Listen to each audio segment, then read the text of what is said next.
Insya Allah kita masih bicara masalah ibadah ya. Dan ini kita masih bicara dari sisi pengertian ya, definisi.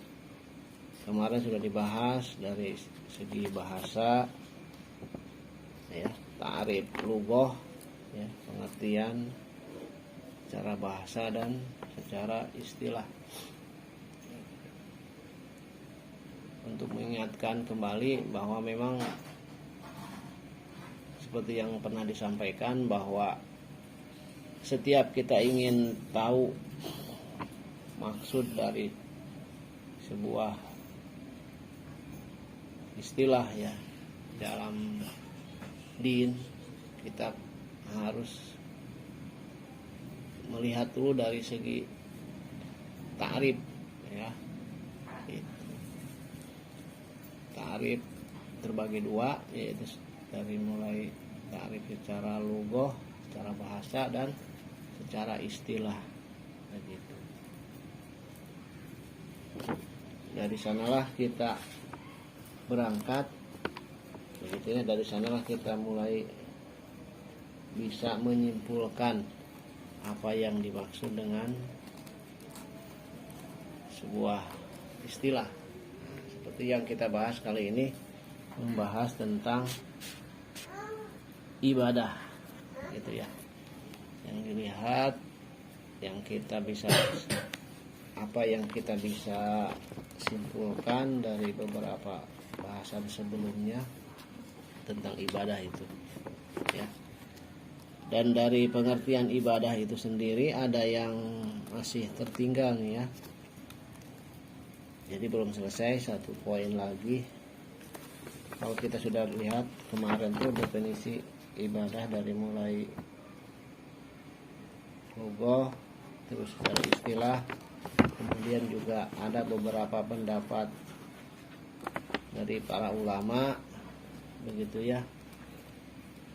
Nah, yang terakhir pengertian Al-Qur'an menurut Al-Qur'an. Ini pengertian ibadah menurut Al-Qur'an. Di dalam Al-Qur'an banyak sekali ya kalimat-kalimat tentang ibadah gitu ya. Tentang ibadah. Dan aneka macam bentuk kalimatnya. Gitu ya. Aneka bentuk kalimatnya. Karena kita tahu bahwa bahasa Arab itu mengandung makna yang sangat luas ya. Kemarin sempat disinggung juga, satu kalimat itu kalau ditasrif itu akan banyak sekali gitu ya. Kosakata yang bermunculan gitu istilahnya dari satu kalimat itu. Ya Pak ya. Kemarin tuh saya contohkan seperti ya, ibadah itu sendiri sama dengan kalimat di dalam kalimat tasrif itu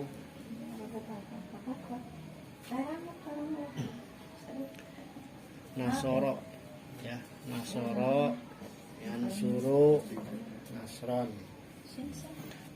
gitu ya.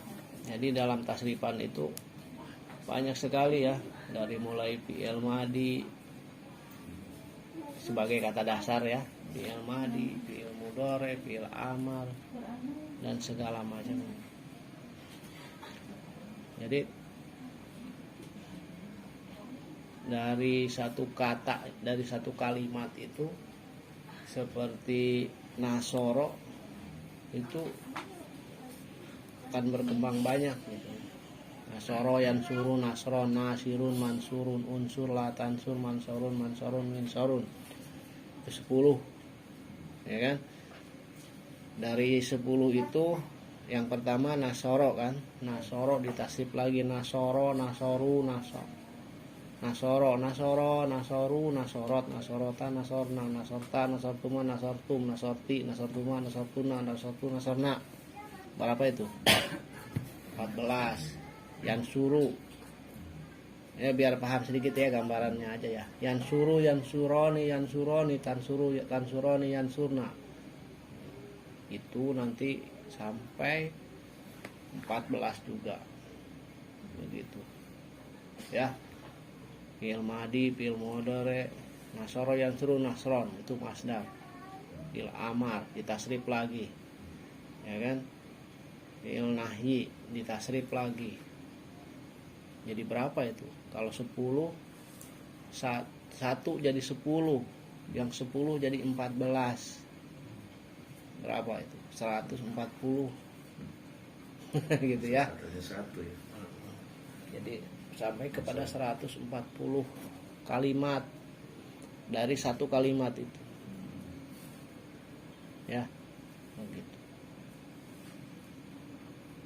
Maka nanti kalau sudah ditasrif begitu, pengertian secara bahasa nanti akan terbuka makna yang sebenarnya apa. Gitu. Ya.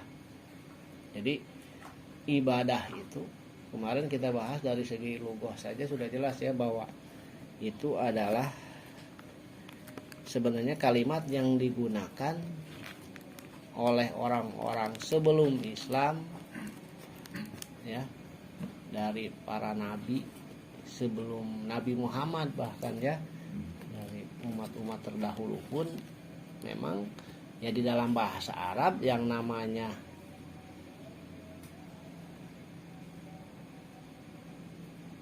kalimat ibadah itu udah biasa dipakai gitu ya.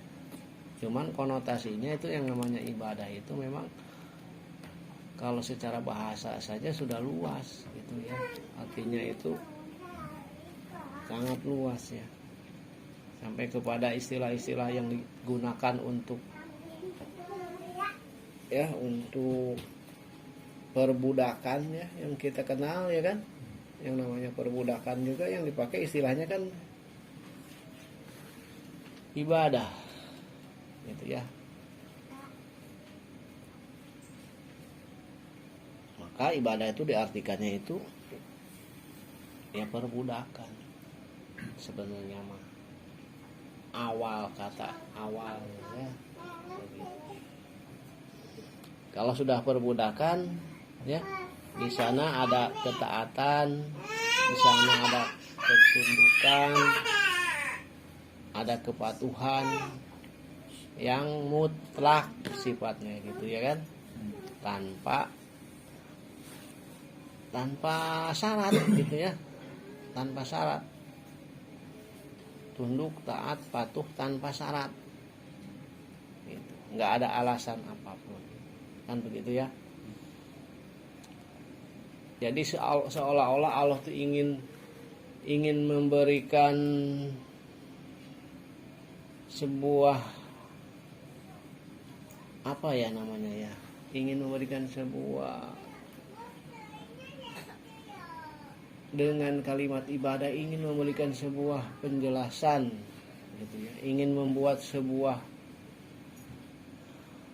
pernyataan gitu yang sangat jelas gitu, bahwa sebenarnya yang berhak untuk kita tunduk, taat, patuh tanpa syarat itu harusnya sih kepada Allah begitu, bukan kepada sesama manusia begitu. Gitu ya. Maka yang dipakai oleh Allah pun kalimatnya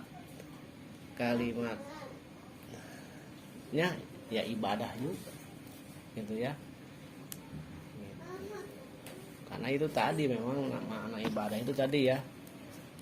Taat, tunduk, patuh tanpa syarat sebenarnya mah. Gitu kan. Kenapa tanpa syarat?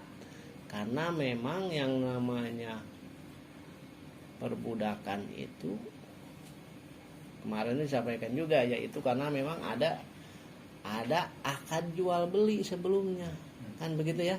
Jadi manusia itu sudah dibeli oleh manusia lagi gitu yang mempunyai keuangan lebih gitu kan, dan di sana dipekerjakan kan begitu ya.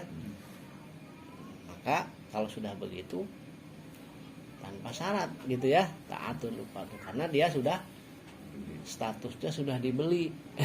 Nah, ini Allah juga sama, begitu ya. Allah juga sama mengejar dengan apa yang mereka lakukan, gitu loh. Ya kan? Allah jelas-jelas di Quran menyebutkan kan di surat 111 itu innallaha ashtara. Allah itu membeli, gitu kan? Sesungguhnya Allah itu telah membeli dari orang-orang beriman itu diri mereka dan harta mereka dengan memberikan surga. Tuh begitu. Gitu ya. Jadi Allah pun ingin ya kalau mereka tunduk dan patuh kepada manusia itu tanpa syarat, tanpa alasan apapun, begitu dalam kondisi apapun dia siap disuruh apapun karena sudah dibeli. Oke, kata Allah tuh. Allah juga sama. Gitu ya. Allah juga sama. Allah itu sendiri sudah membeli. Gitu. Bahkan Allah membelinya bukan sekedar dengan materi yang terbatas begitu ya. Gitu. 100 juta, 200 juta, 300 juta, berapa gitu harganya. Gitu kan? Yang mungkin di pandangan manusia wah. Di pandangan manusia itu sesuatu yang mahal. Tapi kata Allah ya dunia dan segala isinya itu sebenarnya tidak ada artinya bagi yang paham. Maka Allah membelinya itu bukan sekadar dengan nilai duniawi. Allah membelinya itu bi anna lahumul jannah. Gitu kan ya? Allah membelinya dengan surga. Istimewanya lagi, ternyata yang Allah nyatakan diri dan harta kita ini oleh Allah dibeli, ternyata diri dan harta itu sendiri itu pemberian dari Allah. Kan begitu ya? Diri dan harta kita ini pemberian dari Allah kan? Allah yang menciptakannya.